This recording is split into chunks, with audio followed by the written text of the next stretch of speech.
My life without a horse would be absolutely empty. It would be empty. You got unconditional love right there. They'll do everything you can. I guarantee you what, if you take the time, you can rub him the right way, you can get him to climb a telephone pole almost, you know? And they've been my life forever. Leon Harrel was born in a small town in western Oklahoma. His father and grandfather were farmers and cattlemen, and they had Leon in the saddle as soon as he could walk. I've always loved horses and dogs my entire life. In fact, I was sort of the laughing stock in Oklahoma to all the people, ranchers and farmers, and I was sort of the horse and dog boy, you know. But during his early teens, drought-stricken Oklahoma became tough on the ranching industry, and Leon's parents decided to make a move to California where his father ran a dairy. But they didn't have horses, so Leon formed a strong bond with his Uncle Woodrow. Because he had horses. We didn't have any horses for the first time in my life after we had moved to California. So he took one look at me and said, you know, this little kid might go to prison if I don't keep him involved. So done a lot of roping and stuff, and he also taught me how to start colts the right way. And his uncle's guidance was exactly what Leon needed. So after we moved to California, one thing I had done was start a lot of colts for the people around the country and stuff. And then started rodeoing when I was 14. Didn't have any junior rodeos and stuff like that. So just load and fired, went to open rodeos and amateur rodeos and started riding bucking horses and done a lot of team roping with my Uncle Woodrow. He was one of the inspirations of my life at that time. Leon's career in the rodeo arena wasn't going as well as he had hoped, and once again his uncle was there with a suggestion. And I was rodeoing, and of course I couldn't ride well enough. I was starving to death. I thought I was doing well, and so I made the comment, I said, you know, I'd like to make some money. He says, I know how you can make some money, but you'll dang sure have to work. So that's hard work. I said, well, that's never been a problem, the working. And I went into the hay business. The hay business was going well, but very slow in the winter, so Leon struck out to find some colts to start and discovered a racehorse facility called Turnbow Farms that was being run by Sonny Fields. At that time, I had no idea what a tremendous all-around horseman that he was.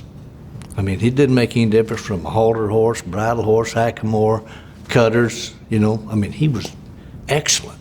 But he was wanting to get in the racehorse business, and that's what he was doing there. So I go over there and talk with him, and he says, well, you know, why don't you just go to work for me over here? And I said, well, I could this winter, but springtime I've got a business to run, you know. So I launched my career in the professional horse world for $450 a month, driving 18 miles one way and furnishing my own house. And I'm married and got 2 kids. I mean, luckily I'd saved a little money for my hay business, you know, because I am not getting rich in the horse business very quick. Sonny Fields was also training some of the ranch's quarter horses for cutting, and Leon loved it. But come spring, there wasn't anything else I wanted to do. So I sold my hay rig, told Uncle Woodrow what I was going to do. And he said, if that's what you want to do, get after it. And he did. After Sonny's retirement, Leon ran Turnbow Farms and had good success on some of their cutters. But after his move to Starlight Ranch in Napa, California, his friend Don Dodge told him he needed a better horse, and Leon's career was launched. So anyway, $25,000, Starlight Ranch buys Fizabar. Fizabar let Leon know what a truly great horse felt like to ride. She was so good that she forced me into buying a cutting saddle, because I could not ride her in my roping saddle anymore. And it was Leon's great friend and mentor, Shorty Freeman, who made the suggestion. I rode her, Shorty, I was out with Shorty, he was helping me put that saddle on her one time. He told me, he said, you know what, if I was you, I'd try one of these saddles. He said, so you quit falling around with her. He said, they don't tell how good it should be. Alongside Fizabar, Leon had a 3-year-old named Doc's Date Bar. He'd gotten her midway through her 3-year-old year with little chance of making the fraternity. But wanting to show in Fort Worth for his first time, Leon put in the extra effort. I had her up there in the mountains there at Napa with me, so afternoons I wasn't a lot to do, so I'd ride her out in the hills and stuff. And we'd come up on a little bunch of cows and cut me off a calf out there in the meadows and hold us calves, you know. And she got pretty smart and pretty good. Good enough that I split fourth with Matlock the first time they ever seen me in that field. That was in 1970, and from that point on, it was a steady streak of wins for Leon. The following year, he purchased his first training facility in Oakdale, California. In 1972, he was reserve at the fraternity on Cal Cindy Ann, and the next year was seconds away from winning the fraternity when he back-fenced at the buzzer on New Bar, a horse he'd later win an AQHA World Championship on. And he hit the big one when he and Doc's Jubilee won the fraternity. I cut me 2 calves that just jumped and run about 25, 30 feet and just slammed it and go back to it again. And I mean, that was her cup of tea. She shined, you know, and wound up winning the damn thing. And in 1978, he won the NCHA World Championship aboard the great Doc's Playmate. In 1983, Leon decided it was time to head back to his roots, so he and his family made the move to Kerrville, Texas. In 1987, Leon captured his second Open Fraternity Championship aboard Smart Date. This was Smart Little Lena's first full crop to show, and also the final time Leon's great friend Shorty Freeman rode in Will Rogers, making it an especially memorable night. So that was that whole thing, that mare, the way she was bred, and Shorty, and Bill, of course, you know, I've known Bill since he was that tall. I pulled a bucket barrel for him till I almost pulled my arms out of the joint, you know, when you wanted to be a bull rider. But that whole thing was a lot of nostalgia in that, you know, a lot of nostalgia. Leon has had success on many types of horses, but credits the Doc Bars for the best of his career. I came along at an excellent time. Timing was perfect for me. Heck, if it wasn't for them Doc Bar horses, I might be working in Gallup, New Mexico for Whiting Brothers at a filling station, you know. But I'm not bad at checking oil and washing windows, but it's not something I want to do all the time. We had horses all over the damn place. One time I had 18 direct Doc Bars training fraternity. And Leon knew exactly how to get the most out of them, and it became the foundation of how he would forever train horses. If you were too mean to them, really harsh with them, they might just say, no, why don't you do it? But if you give them a chance, you give them a chance to think and show them what you wanted, not demand it. Show them, they give you brilliance. Leon is far more than an expert trainer and showman. He's a true horseman and is doing everything he can to pass his knowledge on to others. And that interaction is what he truly loves. Brett, who used to work for Star Telegram, asked me, I think it was the year I won the Open World Championship on Playmate. It was at the big party they threw for us. He said, what's the greatest thing about this cutting, Leon, you know? I said, what do you think's the greatest thing about it? And I said, well, you know, the greatest thing about this industry, I said, is the people you meet, friendships you make, and the people that you work with and you compete against. I said, that's what this thing's all about, man, you know?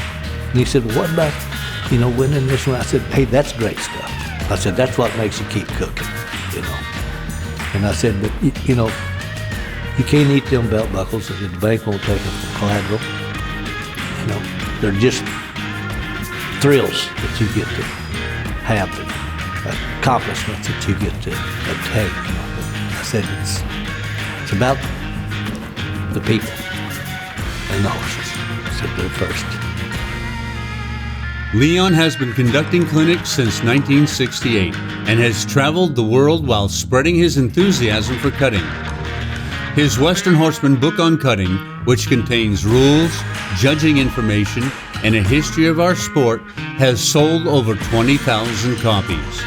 And even though Leon has a variety of people coming to his ranch in Springtown, Texas, to participate in group and personal cutting sessions, he still enjoys educating people on cutting and horsemanship at major horse expos around the country. God, I had the Old West Adventures down there in Kerrville we done for years. Done team building for Coca-Cola, I don't know how many other companies, and we've really done a lot of things horseback, but cutting was a big part of it. I don't have many people, not counting the book, that I've worked with. I don't even have a clue. You know, shoot, still doing 40 a year just there at home. Leon has been an NCHA member for 52 years, a director since 1966, and was a judge for 25 years. He's won the fraternity twice, has been reserve champion twice, third 3 times, and has been to the finals 19 times, and is in the Riders Hall of Fame. He's been an NCHA and AQHA world champion, served on the executive committee for 7 years, and served as president for both NCHA and the Pacific Coast Cutting Horse Association.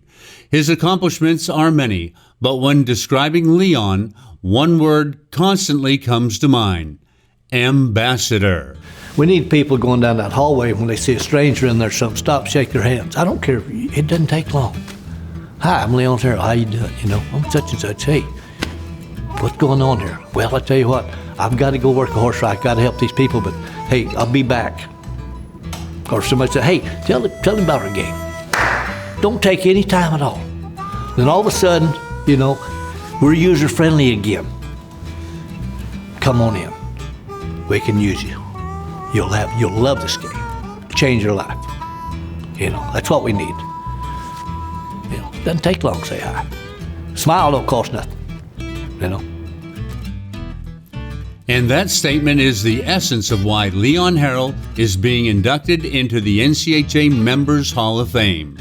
His accomplishments have been tremendous, but it's a sincere desire and lifelong dedication to promoting our sport and Western heritage that sets him in a league of his own. There's only so many things you can win and do in our industry, you know.